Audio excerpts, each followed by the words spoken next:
Bismillah, alhamdulillah, sahabat inspiratifku. Mari kita simak perjalanan kisah seorang dukun di Gunung Lawu bertobat berkat disadarkan pemuda santri. Sebagai pengantar kisah ini, saya sampaikan terlebih dahulu cahaya petunjuk Allah di dalam Al-Quran bahwa Allah Subhanahu wa Ta'ala telah memperingatkan manusia agar tidak mencari bantuan kepada jin dan setan, karena mereka hanya akan menyesatkan dan membawa kebinasaan. Dalam surah Al-Jin ayat 6, Allah berfirman di dalam Al-Quran, "Dan sesungguhnya ada beberapa orang laki-laki di antara manusia meminta perlindungan kepada beberapa laki-laki di antara jin, maka jin-jin itu menambah bagi mereka dosa dan kesalahan." Maha benar Allah dengan segala firman-Nya. Kisah yang saya sajikan ini adalah tentang seorang pria dari Jawa Tengah, seorang dukun yang telah mengikat perjanjian dengan kekuatan gaib. Orang-orang datang kepadanya dengan berbagai permintaan, usaha yang maju, jabatan yang naik, kekayaan yang berlimpah, bahkan untuk mencelakai orang lain. Namun, mereka tidak menyadari bahwa setiap kesepakatan yang dibuat dengan kegelapan memiliki harga yang mahal. Di sebuah desa terpencil di Jawa Tengah, di kaki Gunung Lawu, hidup seorang pria yang dikenal dengan nama Ki Sancaka. Ia bukan orang biasa. Orang-orang menyebutnya dukun sakti, seorang yang memiliki ilmu supranatural dan mampu mengubah nasib seseorang hanya dengan mantra dan sesaji. Rumahnya terletak di ujung desa, jauh dari pemukiman, dikelilingi oleh pepohonan besar yang menjulang tinggi. Setiap malam, aroma kemenyan menyeruak dari rumah Ki Sancaka. Asap tipis melayang-layang di udara, membawa bisikan mantra yang tidak dimengerti oleh orang awam. Di dalam rumah itu, berbagai macam sesajen tersusun rapi, kepala ayam hitam, bunga 7 rupa, kemenyan yang terus menyala, dan patung kecil berbentuk manusia yang sering digunakan dalam ritualnya. Ki Sancaka tidak pernah sepi dari tamu. Ada yang datang untuk meminta pelaris dagang, agar warung mereka tidak pernah sepi pembeli. Ada pula yang meminta kenaikan jabatan, agar cepat naik pangkat dan dihormati. Beberapa datang untuk meminta jodoh, bahkan ada yang datang dengan niat buruk, meminta ilmu santet untuk mencelakai musuh mereka. Setiap permintaan yang diajukan kepada Ki Sancaka tidak gratis. Ada syarat yang harus dipenuhi. Sesajen harus lengkap, dan kadang-kadang lebih dari itu, pengorbanan yang lebih besar. Pak Suradi, seorang pedagang kain di pasar, adalah salah satu pelanggan setia Ki Sancaka. Sebelumnya, dagangannya biasa saja, sering kali rugi. Namun, setelah datang kepada Ki Sancaka dan melakukan ritual tertentu, warungnya mendadak ramai. Orang-orang selalu membeli dagangannya, bahkan tanpa menawar. Namun, sejak saat itu, ia mulai mengalami kejadian aneh. Setiap malam, ia sering mendengar suara-suara berbisik di telinganya. Saat tidur, ia bermimpi melihat sosok hitam yang berdiri di pojok kamarnya, mengawasinya tanpa berkata-kata. Tubuhnya semakin kurus, wajahnya pucat, seakan ada sesuatu yang menghisap energinya perlahan-lahan. Namun, ia tidak berani berhenti. Jika ia mencoba melanggar syarat yang diberikan Ki Sancaka, dagangannya tiba-tiba sepi, dan ia mengalami kesialan bertubi-tubi. Kalau ingin usaha tetap lancar, jangan pernah berhenti memberikan sesajen, pesan Ki Sancaka dengan nada dingin. Hal yang sama terjadi pada Heru, seorang pegawai pemerintahan yang mendadak naik jabatan setelah meminta bantuan Ki Sancaka. Awalnya, semuanya berjalan lancar. Namun, lama-kelamaan, ia mulai merasa tidak tenang. Di kantornya, ia sering melihat bayangan hitam bergerak di sudut ruangan. Kadang-kadang, ia merasa ada tangan dingin yang menyentuh bahunya saat ia sendirian. Sampai akhirnya, ia mulai mendengar suara yang berbisik di telinganya, "Bayar utangmu, atau aku akan mengambilnya sendiri." Heru mulai ketakutan. Ia mencoba menghindari perintah Ki Sancaka, tapi setiap kali ia melakukannya, masalah datang bertubi-tubi. Istrinya jatuh sakit tanpa sebab yang jelas. Anaknya mengalami kecelakaan kecil tanpa penjelasan. Ia merasa terjebak dalam lingkaran setan yang tak bisa ia hindari. Di desa yang sama, ada seorang pemuda bernama Rahman. Ia adalah seorang santri yang baru saja kembali dari pesantren di Yogyakarta. Sejak kecil, ia sudah mengetahui siapa Ki Sancaka, namun ia tidak pernah berani mendekat. Ibunya selalu berpesan, jangan pernah tergoda oleh kemudahan yang datang dari jalan yang salah. Ketika kembali ke desa, Rahman mulai melihat perubahan yang mengerikan. Banyak orang yang terlihat sukses secara materi, namun wajah mereka selalu tampak murung dan gelisah. Beberapa dari mereka sering mengalami gangguan aneh, mendengar suara-suara misterius, melihat bayangan yang mengikuti mereka, dan mengalami kejadian yang tidak bisa dijelaskan dengan logika. Rahman mulai merasa bahwa ada sesuatu yang salah. Ia memutuskan untuk mencari tahu lebih dalam. Ia berbicara dengan beberapa orang yang pernah menggunakan jasa Ki Sancaka.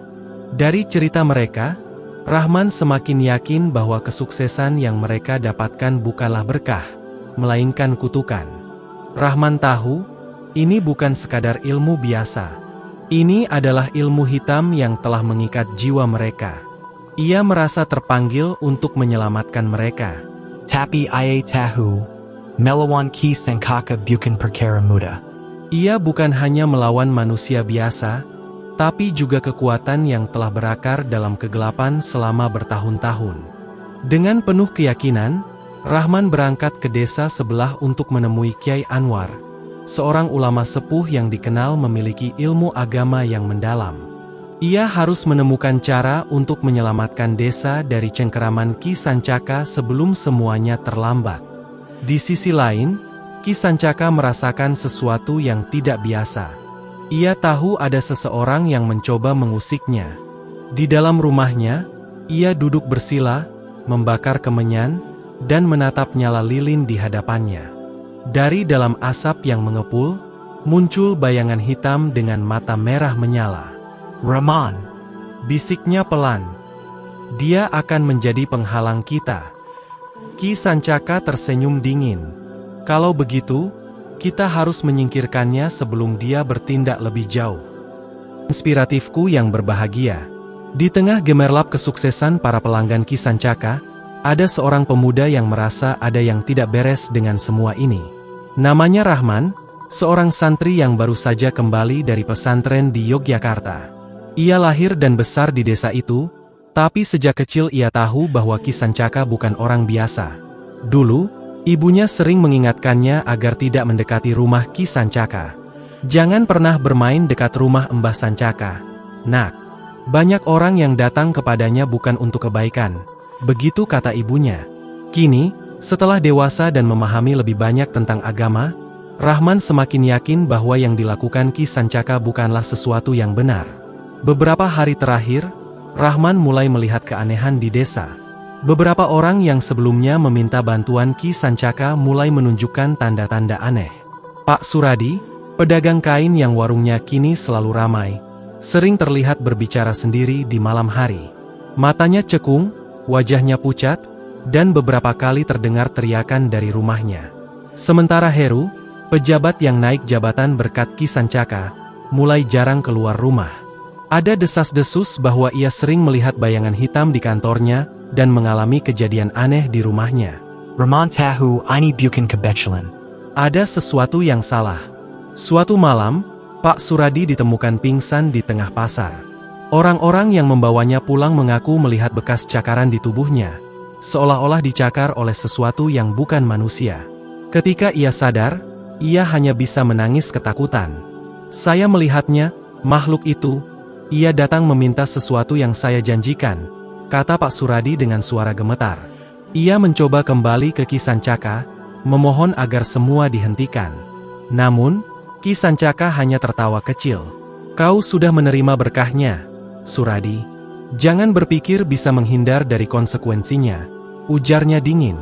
Sementara itu, Heru semakin terpuruk. Ia merasa ada sesuatu yang terus mengawasinya. Setiap malam, suara bisikan semakin kuat, menyuruhnya melakukan hal-hal yang tak masuk akal. bayar utangmu." Begitu suara itu berulang-ulang terdengar di kepalanya. Hingga suatu hari, Heru ditemukan di rumahnya dalam keadaan linglung, bergumam tak jelas tentang seseorang yang akan mengambil nyawanya. Rahman tidak bisa tinggal diam. Ia mulai mencari tahu tentang ilmu hitam yang digunakan Ki Sancaka. Ia mengunjungi Kyai Anwar, seorang ulama sepuh yang tinggal di desa seberang. Setelah mendengar cerita Rahman, Kyai Anwar mengangguk pelan. Ki Sancaka menggunakan ilmu dari jalur yang salah. Ilmu yang membutuhkan tumbal dan pengorbanan. Orang-orang yang meminta bantuannya mungkin mendapatkan apa yang mereka inginkan, tapi mereka tak sadar bahwa mereka telah menyerahkan bagian dari diri mereka kepada makhluk yang membantunya, ujar Kyai Anwar. Rahman merasa semakin yakin bahwa Ki Sancaka harus dihentikan. Apa yang harus saya lakukan, Kyai? Bagaimana cara menyelamatkan mereka yang telah terjerat? Kyai Anwar menatap Rahman dengan penuh kebijaksanaan. Kita harus melakukan ruqyah dan membersihkan desa ini dari pengaruhnya. Tapi ingat, melawan ilmu hitam bukan perkara mudah. Kau harus siap menghadapi segala kemungkinan. Rahman mengangguk. Ia tahu ini tidak akan mudah, tapi ia tidak bisa membiarkan lebih banyak orang tergelincir ke dalam kegelapan. Di sisi lain, Ki Sancaka mulai merasakan adanya gangguan. Ia tahu ada seseorang yang berusaha mengganggu jalannya. Ia duduk bersila di ruangannya, membakar kemenyan, dan menatap api lilin di depannya. Dalam keheningan, ia tersenyum. "Permainan baru saja dimulai," bisiknya. "Sahabat inspiratifku yang berbahagia, mari kita simak kembali kisahnya, yang begitu menegangkan." Malam semakin larut di desa kecil itu. Angin dingin berembus dari lereng Gunung Lawu, membawa kesunyian yang mencekam. Rahman duduk bersila di depan Kyai Anwar, bersama beberapa santri lainnya. Mereka telah mempersiapkan diri dengan doa dan wirid, karena mereka tahu apa yang akan mereka hadapi bukan sekadar manusia biasa, melainkan kekuatan gelap yang telah mengakar di desa mereka. Di sisi lain, di rumahnya yang remang-remang, Ki Sancaka juga tengah bersiap. Ia telah merasakan adanya ancaman terhadap kekuatannya. Sejak Rahman kembali ke desa, beberapa pelanggan setianya mulai ragu dan ada yang berusaha menjauh. Bahkan, makhluk-makhluk yang selama ini setia membantunya mulai gelisah. Ki Sancaka tahu, ini adalah peringatan bahwa seseorang berusaha mengusiknya. Di rumah Pak Suradi, kejadian aneh semakin menjadi-jadi.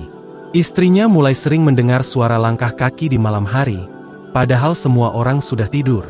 Pintu-pintu terbuka sendiri, dan beberapa kali mereka menemukan ayam peliharaan mati tanpa sebab di pekarangan. Pak Suradi yang awalnya begitu bangga dengan keberhasilan usahanya, kini mulai menyesali perbuatannya. "Aku tidak tahan lagi, aku ingin mengembalikan semuanya," katanya dengan wajah penuh ketakutan. Sementara itu, Heru semakin terpuruk.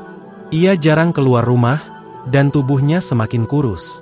Di dalam kamarnya, ia merasa ada sesuatu yang selalu mengintai dari sudut ruangan. Malam itu, ketika ia terbangun karena mimpi buruk, ia melihat sosok bayangan hitam berdiri di pojok kamar. Matanya merah menyala.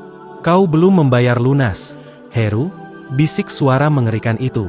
Heru berteriak, tapi suaranya seakan terjebak di tenggorokan. Tubuhnya membeku, tak bisa bergerak. Sejak malam itu, kondisinya semakin parah. Orang-orang mulai berbisik bahwa Heru telah terkena gangguan makhluk halus. Rahman bersama Kyai Anwar memutuskan untuk mulai bertindak. Mereka mendatangi rumah Pak Suradi lebih dulu. Dengan membaca ayat-ayat suci, mereka berusaha membersihkan rumah itu dari gangguan yang menghantuinya.